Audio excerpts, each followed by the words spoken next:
서해 공무원 피살 사건 뭐냐? 자, 아빠가 잔인하게 죽임을 당하고 있을 때 이 나라는 무엇을 했는가?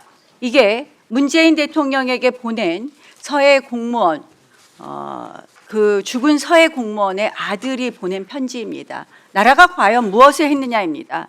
이 사건은 명백합니다.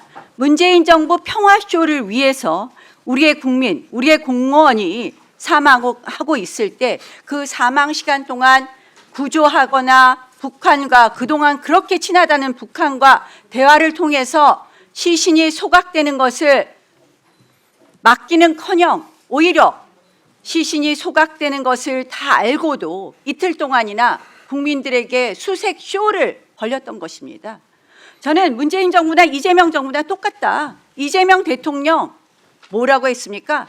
서해 도발 사건으로 희생된 천안함 유족들이 북한으로부터 사과받으라고 했더니 한 말이 뭡니까? 북한이 사과하겠냐 하면서 본인은 드론에 대해서 사과했습니다. 그래서 이제 칭찬받고 있습니다. 김정은한테. 담대한 지도자라고. 좋습니까? 그것이 대통령이 할 일인가요? 문재인 대통령도 똑같습니다. 이때 왜 이런 결정을 했느냐? 바로 유엔 연설을 앞두고 있었어요. 문재인 대통령 그동안 그 당시 뭐 했습니까? 북한 김정은 대변인처럼 온 나라에 돌아다니면서 북한 대북 제재 해제해달라고 구걸하고 다니지 않았습니까?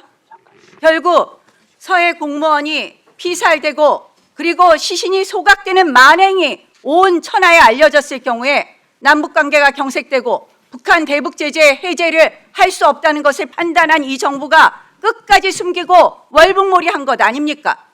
그래놓고 이것을 전부 다 뒤집으려고 지금 감사원에 감사한 공무원들 다 드자비하고 이렇게 진실을 왜곡해서 되겠습니까?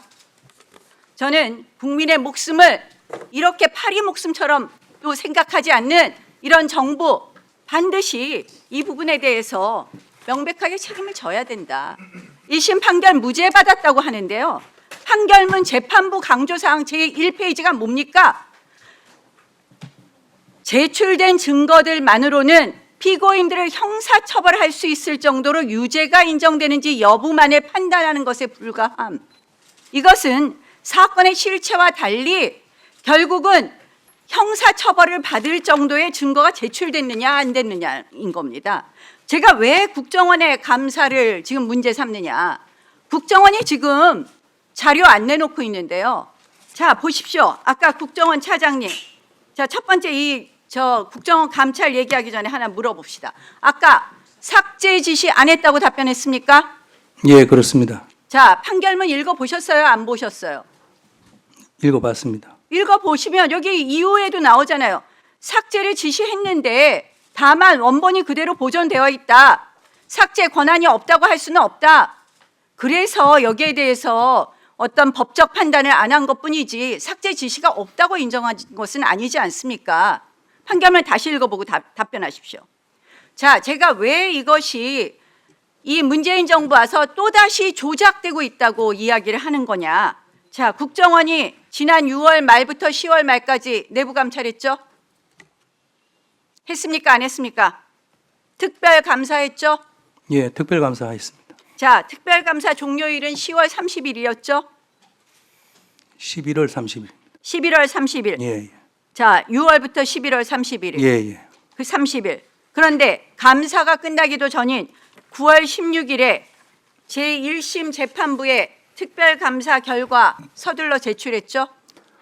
의원님, 그거는 저희가 서둘러 제출한 것이 아니고 서울중앙지법에서 저희들에게 요청이 온 겁니다. 자, 요청이 와서 그거는 저희는 법에 따라서 제출한 것입니다. 그 당시 피고인 박지원 피고인이 곧 재판부에 낼 게 있다. 이런 이야기하고 다녔다는 거 들으셨습니까?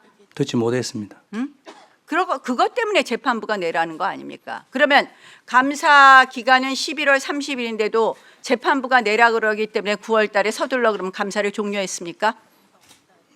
저희는 법과 절차에 따라서 검토해서 그렇게 제출했습니다. 법과 절차 따라는 감사를 했다고 하는데 감사에 참여한 사람들이 누굽니까? 그리고 아닙니까? 공개적으로 이름을 거론하는 것은 적절하지 않다고 아니 그럼 맞다 틀리다라고 말씀하십시오. 확인해 드릴 수 없습니다. 아니 확인해 드릴 수가 없다니요. 자 그러면 박땡땡 이땡땡 다 뭡니까? 피고인 신분에 있는 박지원 노은채 피고인들의 측근들 아닙니까? 비서실장들 아닙니까? 그 당시 그렇게 이해 충돌이 있는 사람들을 감사시킨다는 것이 맞습니까? 그 당시 특별감사팀 구성은 그 업무에 대해서 가장 잘 알고 또 감사의 경험이 가장 많은 직원들을 선발을 했습니다. 자, 그 업무에 대해서 가장 많이 안다고 하지만 피고인들과 특수한 관계가 있으면 배제해야 되는 것이 감사의 기본 아닙니까? 그것이 감사의 법과 절차에 따른 감사 아니겠습니까? 그런 부분은 저희가 자, 이거 답변하십시오. 이해 충돌이 있었습니까? 없었습니까? 이해 충돌은 저희들은 없다고 생각했고 그 가장 전문성이 있고 이 사안에 대해서 감사를 가장 잘할 수 있는 그 부분만 저희들이 고려를 이해 했습니다. 충돌이 없다고 판단한 것에 대해서 책임지십시오.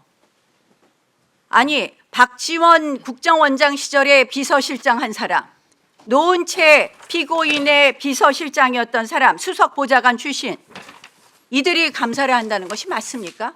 그래서 그들 이 사건 감사 이후에 다 승진한 것도 맞죠? 예, 저희들 국정원 내부 인사이기 때문에 그건 나중에 아니 별도로 말씀드리겠습니다. 국정원장 나와서 지난번 이 조작 기소 특위에 와서는 그렇게 대답을 시원시원하게 하시더니 불리한 것은 대답 안 합니까? 아닙니다. 의원님 제가 그러니까 불리해서 국정원이 이제 내부 정치에 관여한다라는 평가를 받는 것입니다. 저는 이 국정원의 감사 결과 보고서가 1심 재판 무죄에 결정적인 영향을 미쳤다. 본인들에게 유리한 것만 쏙쏙 뽑아서 갖다 주니까 재판부로서는 전부 다 내부 감사, 내부 여러 가지 보안 사항에 대해서 이렇게밖에 결론을 내리지 못한 것 아닙니까? 이 사건 판결문을 보면 결국 문재인 정부 때 월북 가능성이 아까 국방부장관도 말씀하신 것처럼 조류의 흐름 이런 것으로 월북 가능성이 없음에도 불구하고 월북 몰이를 했고 그리고 문재인 대통령께서 분명히 시신이 소각되었다는 것을 만행이라고 쓴 것이 너무하지 않느냐 이런 발언한 거 다 나오지 않습니까? 결국 문재인 정부의 평화쇼로 이렇게 희생된 국민에 대해서 제대로 지키지 않은 것에 대해서 다들 책임을 예, 마무리해 주십시오. 이것이야말로 저희가 새롭게 국정조사해야 될 사안이라는 점을 말씀드립니다. 예.